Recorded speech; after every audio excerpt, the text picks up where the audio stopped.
প্রকৃতিতে যত আশ্চর্যজনক ঘটনা ঘটে তার মধ্যে অন্যতম আগ্নেয়গিরির অগ্ন্যুৎপাত কখন ঘটবে কেউ অনুমান করতে পারে না।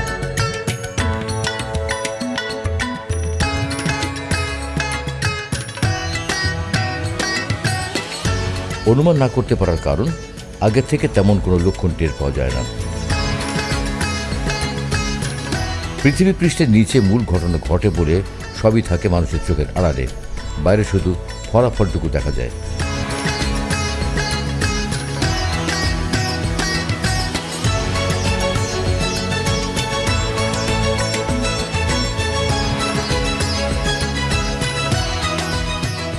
আমরা তো জানি পৃথিবীর ভেতরটা উত্তপ্ত, তরল উত্তপ্ত পদার্থ তাপ পরিচালনা করে। তাপ পরিচালিত হয়ে পৃষ্ঠে বিস্ফোরিত হয়ে বেরিয়ে আসে। এর সঙ্গে আংশিক গলিত উত্তপ্ত শিলা বেরিয়ে এসে তাপ ছেড়ে ঠান্ডা হয়। ভেতর থেকে পরিচালিত হয়ে আসা বস্তু ম্যাগমা, বাইরে বেরিয়ে এলে বলে লাভা।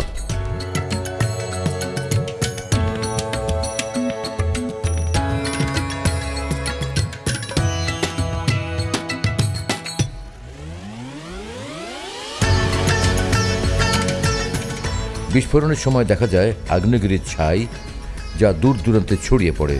1000 কিলোমিটার দূরে ছাই ছড়িয়ে যাওয়ার ঘটনাও আগ্নেয়গিরির অগ্ন্যুৎপাতে স্বাভাবিক।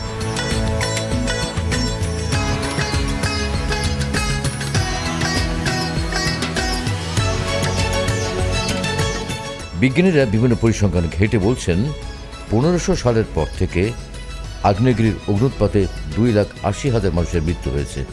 এর মধ্যে 1,70,000 মানুষের প্রাণহানি ঘটেছে মাত্র 6টি অগ্ন্যুৎপাতের ঘটনায়।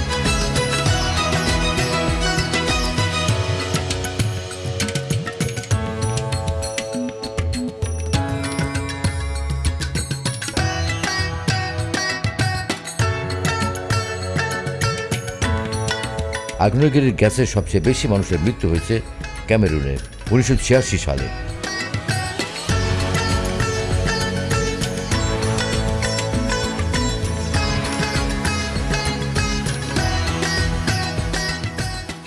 সে সময় লেক নয়েজ আগ্নেয়গিরি থেকে নির্গত কার্বন ডাইঅক্সাইডে প্রাণ হারায় প্রায় 1,500 মানুষ।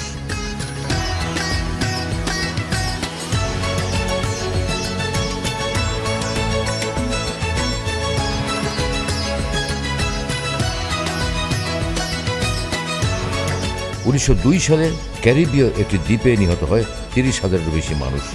2000 সালের পর থেকে মারা গেছে প্রায় 2,000 মানুষ।